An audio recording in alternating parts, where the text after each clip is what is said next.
पुनश्च याचमानाय जात रूपो मदद प्रभु।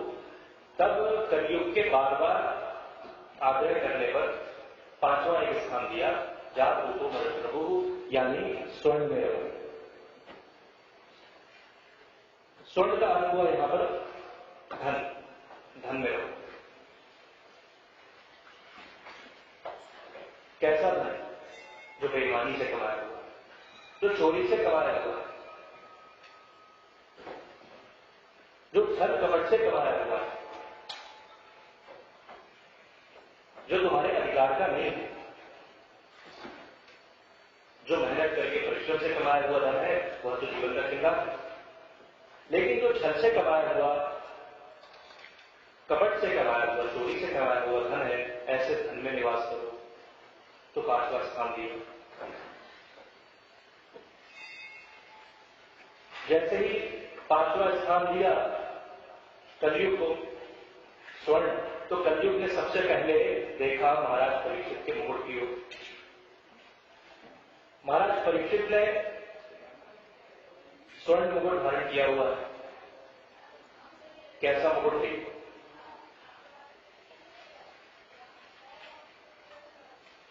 जब भीम का युद्ध हुआ जरासंध के साथ, जरासंध को भीम ने मार दिया। भीम ने देखा जरासंध की मुकुट की, भीम को अपने लिए तो कुछ चाहिए नहीं, लेकिन जब देखा जरासंध के मुकुट को तो भीम के मन में लालच आया। श्याम सुंदर श्री कृष्ण से पूछा भीम ने कि प्रभु ये मुकुट मुझे बड़ा प्रिय लग रहा है, इसको साथ ले चल। श्याम सुंदर श्री कृष्ण समझ गए रहस्य। तब श्याम सुंदर श्री कृष्ण ने स्वीकृति दे दी भीम को। मन में सोचा श्री कृष्ण ने कि आज यह मुकुट लेकर के जा तो रहा है भीम, एक दिन यह मुकुट भी निमित्त बन जाएगा श्रीमद् भागवत कथा सरिता के प्रवाह का। कैसा मुकुट था वो? जरासंध ने कई राजाओं पर आक्रमण करके बलात् उनका राज्य छीनकर ऐसे कई मुकुट इकट्ठे किए हुए थे। उनमें से ही एक मुकुट उसने पहना हुआ था, वही मुकुट भीम को पसंद आया, भीम वह मुकुट को ले आए। आज महाराज परीक्षित ने अचानक से, महाराज परीक्षित जब सुबह प्रातःकाल जब तैयार हो रहे थे, जब अपना श्रृंगार कर रहे थे, तब उनकी दृष्टि पड़ी उस मुकुट की और आज सोचा कि क्यों ना इस मुकुट को ही धारण कर लिया जाए। तो संग्रहालय से वह मुकुट लेकर के महाराज परीक्षित ने आज वही मुकुट पहना। कलयुग से महाराज परीक्षित की भेंट हुई, कलयुग ने देखा उस मुकुट को, तो उस मुकुट में ही जाकर के कलयुग स्थित हो गया।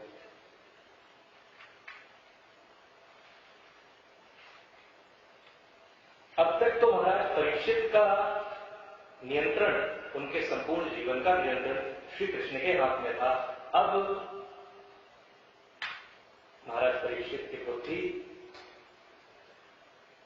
कलयुग के नियंत्रण में चली गई, क्योंकि कलयुग सर पर आकर के बैठ गया। तब महाराज परीक्षित को प्यास लगा। ये प्यास कोई शरीर की प्यास नहीं है, ये बहुत गहरी प्यास है। ये कलयुग के द्वारा पैदा की गई प्यास है। कलयुग का स्वभाव है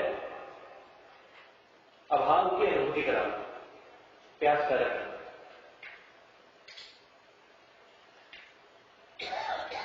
सब कुछ है इस व्यक्ति के पास, तब भी कुछ ना कुछ मांगने के लिए उसके हाथ सदा फैले ही रहते हैं।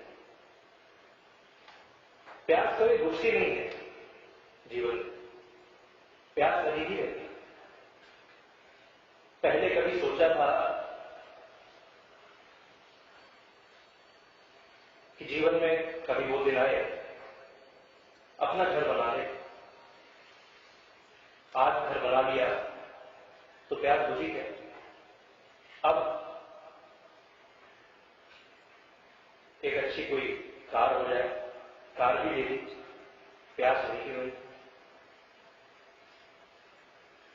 कुछ पैसे सेविंग्स में आ जाए, वो भी हो गए, सब कुछ होता चला गया।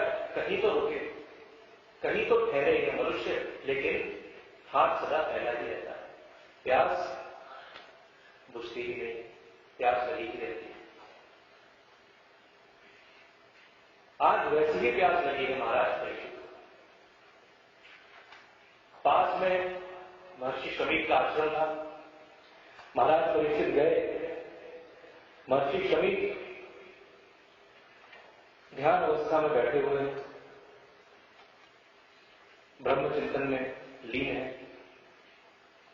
महाराज परीक्षित को चाहिए था कि पानी की खोज कर लेते, पानी पीते और वहां से चले जाते, क्योंकि आश्रम में भले ही कुछ हो ना हो, लेकिन पानी तो होता ही।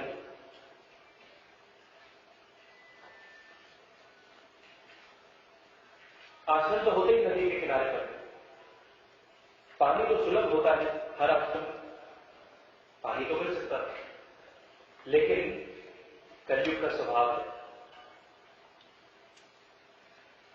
व्यर्थ में ही छेड़खानी करने का।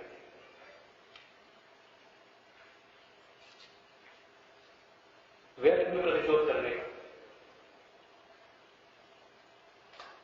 अहंकार प्रकट करने का, टकराने का। तो महाराज परीक्षित ने देखा महर्षि शमीक की ओर, और देखते ही क्रोध आया। कहा, देखो कैसा पाखंडी महात्मा है, मैं चतुर्वेद सम्राट आज इसके आश्रम में आया, मेरा स्वागत करने की बजाय कैसा नाटक कर रहा है, समाधि लगा करके बैठा हुआ है। और तब पास में ही एक मृत सर्प पड़ा हुआ था। महाराज परीक्षित ने उस सर्प को अपने बाण की नोक से उठा करके महर्षि शमीक के गले में पहना दिया, और क्रोध में बड़बड़ाते हुए महाराज परीक्षित वहां से चले। किसी ने देखा यह दृश्य, महर्षि शमीक के बेटे श्रृंगी को, जो सरिता में स्नान करने गया हुआ था, उसको बताया। जब श्रृंगी को पता लगा तो क्रोध में लाल हो गया। श्रृंगी छोटे से बालक है, शमीक के पुत्र हैं, ताम्रवर्ण हो गया, क्रोध से लाल हो गए, और तब उसी सरिता का जल लेकर के वाक् और वज्र का प्रहार किया। श्राप देते हुए कहा, लगता है जब से श्याम सुंदर श्री कृष्ण इस धरती को छोड़ करके गए, कोई भी अच्छा शासक इस धरती को उपलब्ध नहीं हुआ। आज मैं अपने तपोबल का प्रदर्शन करता हूं। इस अहंकारी राजा को, जिसने मेरे भोले भाले पिता को मृत सर्प पहनाया है, आज मैं उसके जीवन में जीवित सर्प भेजता हूं। आज से 7वें दिन तक्षक नाग के डसने से इस राजा परीक्षित की मृत्यु हो जाए। इस प्रकार से श्राप दिया, हाथ में जल लेकर के, और तब जब महाराज परीक्षित पहुंचे अपने राजमहल में, वह मुकुट उतारा, जैसे नीचे रखा महाराज परीक्षित ने, तो सारा अतीत सब स्पष्ट हो गया, सब कुछ दिखाई दे गया कि किस प्रकार से मैंने महर्षि शमीक का अपराध किया।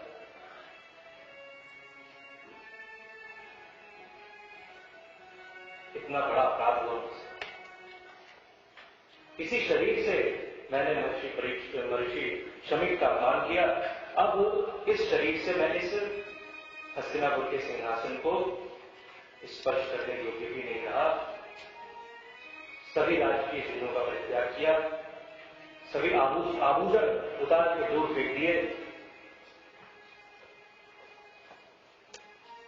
अचानक मन से महाराज परीक्षित सोच रहे हैं कि कैसे हो पश्चाताप इस अपराध का, और तभी उधर महर्षि शमीक को पता लगा कि उनके पुत्र ने श्राप दिया है परीक्षित को। बहुत दुखी कहा, पुत्र ये तुमने क्या किया? न जाने किस अवस्था में, किस भावावेश में परीक्षित यहां आए, तुमने उनको मृत्यु दंड ही दे दिया।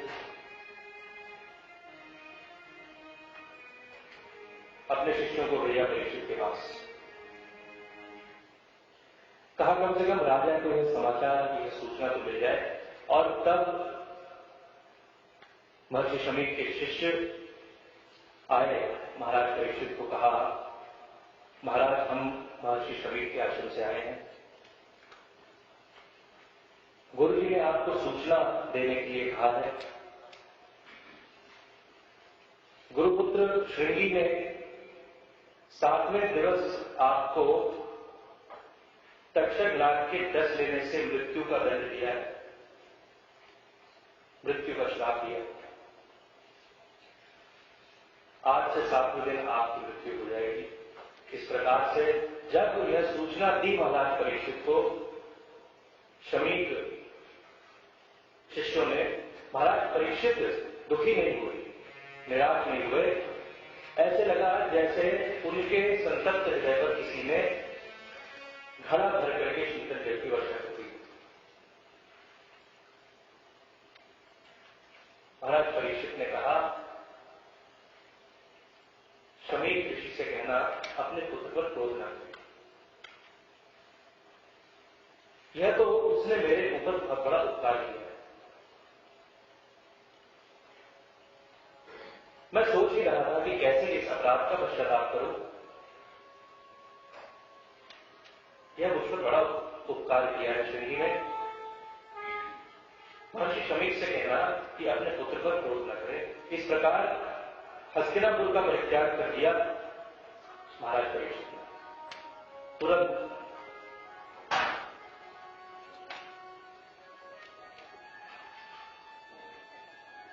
बिना कुछ सोचे, बिना कुछ विचार किए आज यह स्थिति है कि जो हमारे शासक हैं, बड़े से बड़ा अपराध करके भी, बड़े से बड़े स्कैम करके भी उसका कोई दायित्व लेने को तैयार नहीं। महर्षि परीक्षित का यह चरित्र है, महाराज परीक्षित का, कि दायित्व ही नहीं लिया, स्वयं को दंडित भी।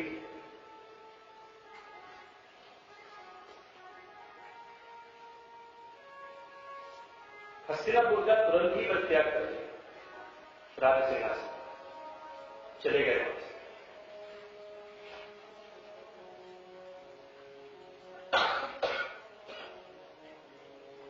बड़े बड़े संत महात्माओं के पास गए, सबसे पूछा, हे ईश्वर, अब मेरे जीवन में 7 दिन ही शेष है। शमीक के पुत्र श्रृंगी ने मुझे श्राप दिया है, मेरे कल्याण का मार्ग बताइए। किस प्रकार मेरे जीवन में कल्याण हो, 7 दिन को मैं सार्थक कैसे करूं? चिता तो जलनी ही है, प्रत्येक व्यक्ति की जलनी है, लेकिन मैं चाहता हूं कि मेरी चिता ऐसी जले जिसके प्रकाश में भटका हुआ राही अपनी मंजिल को पा जाए, अपने गंतव्य तक पहुंच जाए। कुछ ऐसा उपाय बताइए।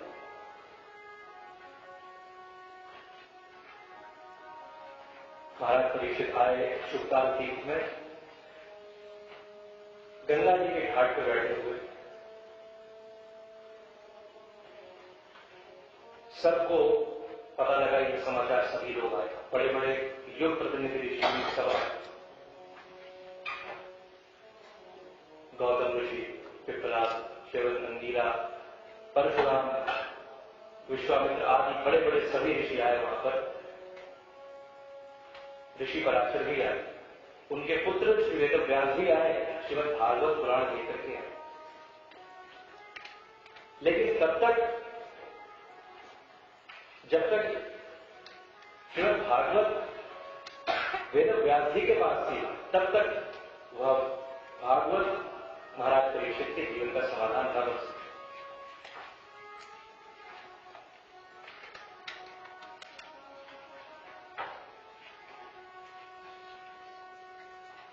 समय निकला जा रहा है, परीक्षित पे कृपा कैसे हो। तब फिर भगवान ने सोचा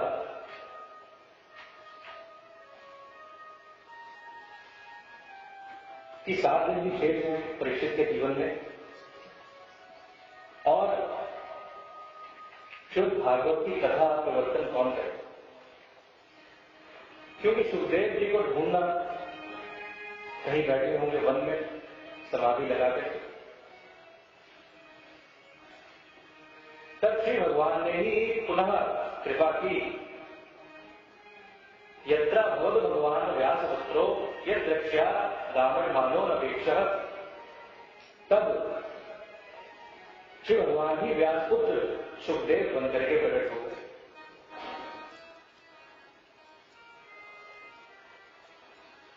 दूर से परम अवधूत श्री सुखदेव जी आते हुए दिखाई दिए महाराज परीक्षित को। सबने देखा,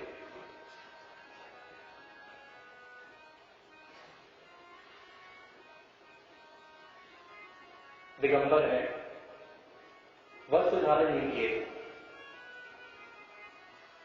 ब्रह्मानंदी है, शरीर का कोई बोध नहीं है जिन्हें, शरीर को आत्मा का वस्त्र मानने वाले। अब वस्त्र पे क्या वस्त्र पहने। तो ऐसे सुखदेव जी महाराज आते हुए दिखाई दिए दूर से।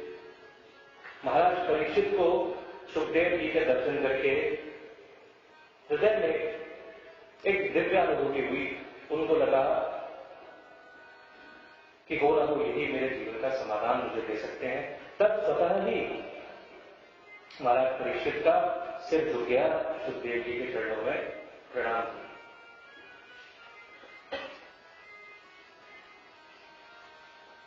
गुरु को बहुत सोच समझ करके जीवन में गुरु नहीं बनाया, जिसको देखकर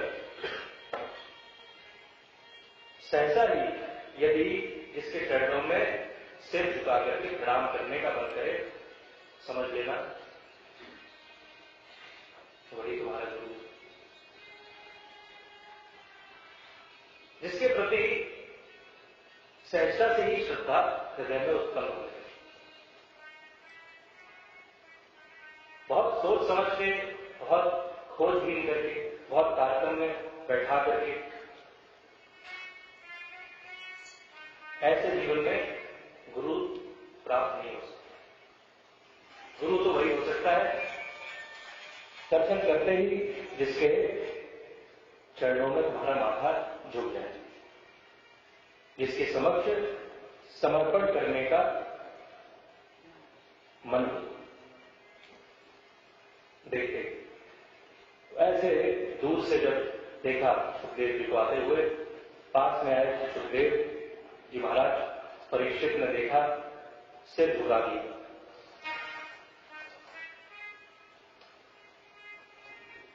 आसन दिया सुखदेव जी को, वट वृक्ष के नीचे सुखदेव जी विराजमान थे। कई प्रश्न पूछे,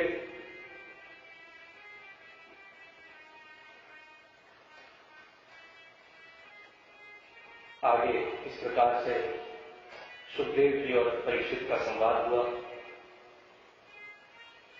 श्रीमद् भागवत की कथा महाराज परीक्षित को श्री सुखदेव जी ने सुनाई। श्री भगवान के अवतारों का वर्णन किया और कथा रस गंगा वहां से प्रवाहित हुई। एक गंगा तो बह रही थी सुखताल तीर्थ में, दूसरी गंगा ही श्रीमद् भागवत ज्ञान गंगा वहां पर प्रवाहित होने लगी। श्रीमद् भागवत ज्ञान गंगा का उद्गम हुआ ऐसे सुखताल तीर्थ में। अद्भुत भाव महाराज परीक्षित के जीवन में श्री सुखदेव जी के लिए हुआ। श्री सुखदेव जी ने भी महाराज परीक्षित को,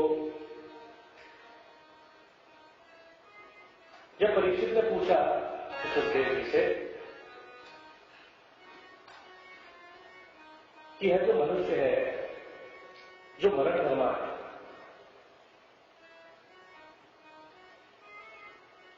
जिसको एक दिन मिट जाना है, ऐसे इस मनुष्य को अपने जीवन में अपने आत्म कल्याण के लिए क्या करना चाहिए।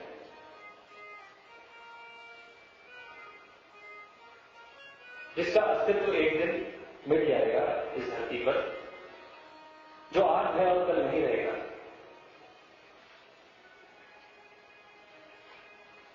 ऐसे मनुष्य को क्या करना चाहिए। इस प्रकार से जब प्रश्न पूछा तो श्री सुखदेव जी ने कहा, परीक्षित बैठ जाए।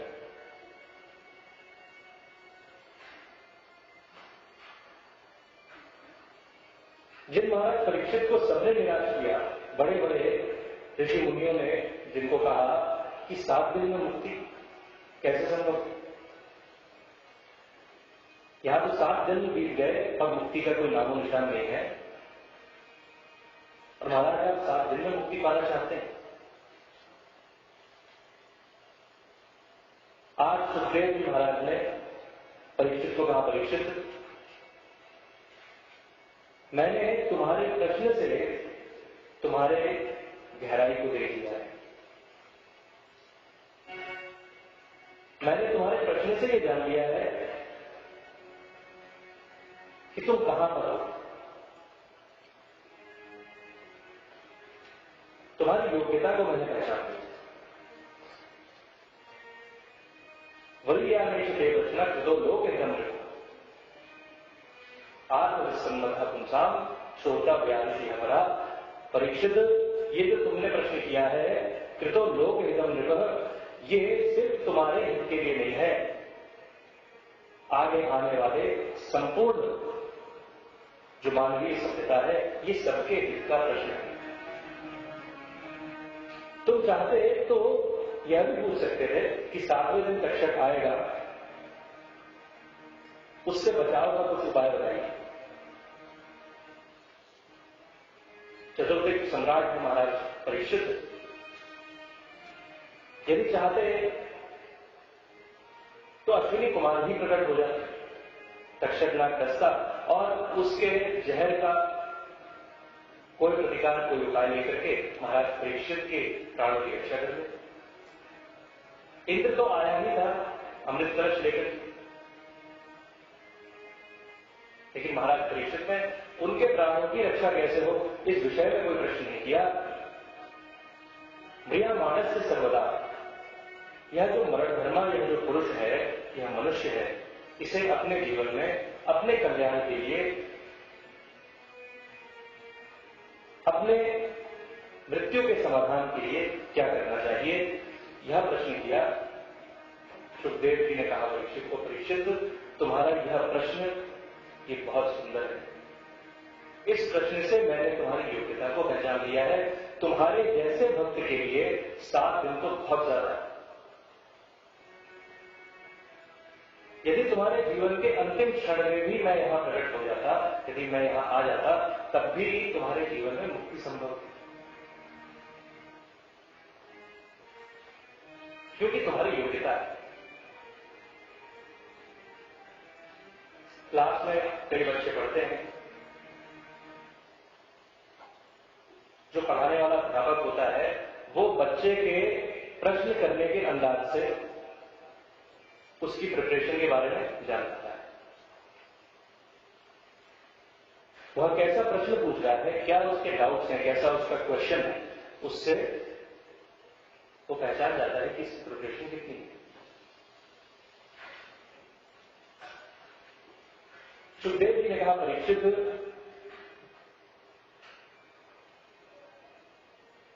तुम अलग हो, तुम डिफरेंट हो।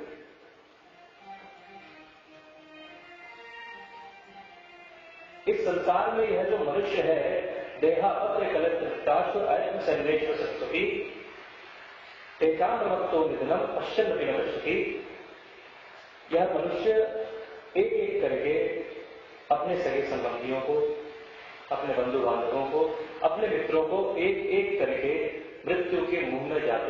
देखता है, लेकिन तब भी पश्यन्नपि न पश्यति, उसको अपने जीवन में अपने मरण के लिए कोई भी समाधान, कोई भी उपाय करने की कोई इच्छा जागृत नहीं होती। आज तुमने अपने मरण का उपाय पूछा है मुझसे, इसलिए मैं पहचान गया तुम्हारी क्या स्थिति है।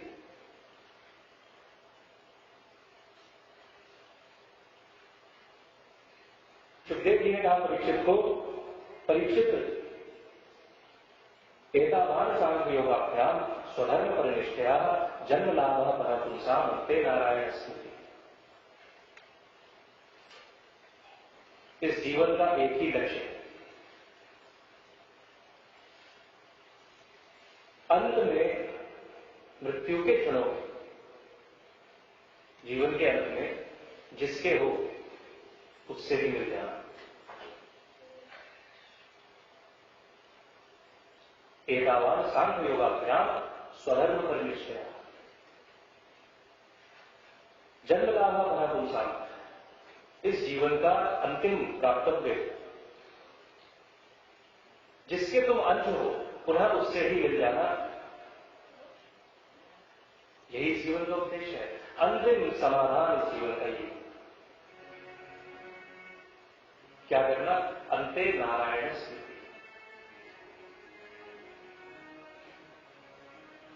उस भगवान के तुम अंश हो, ईश्वर के अंश हो, ईश्वर अंश जीव अविनाशी, उसके भी अंश हो, पुनः उसमें भी मिल जाना, यही जीवन का अंतिम लक्ष्य है। चाहे जिस भी विधि से संपन्न हो, चाहे जैसे भी हो, मार्ग कोई भी हो, रास्ता कोई भी हो, पहुंचना वही जहां से निकले पुनः वहीं पर आना, तो ही जीवन का कल्याण है। इस प्रकार से महाराज परीक्षित कथा श्रवण के लिए तैयार हुए। श्री सुखदेव जी ने महाराज परीक्षित को श्रीमद् भागवत की कथा यहां से सुनाना प्रारंभ किया। आगे कई प्रसंग, कई कथाएं महाराज परीक्षित को श्री सुखदेव जी महाराज ने सुनाई। हम भी कल से श्री भगवान की कथाओं में प्रवेश करेंगे। आइए भजन के माध्यम से अपनी वाणी को विश्राम देंगे यहीं पर।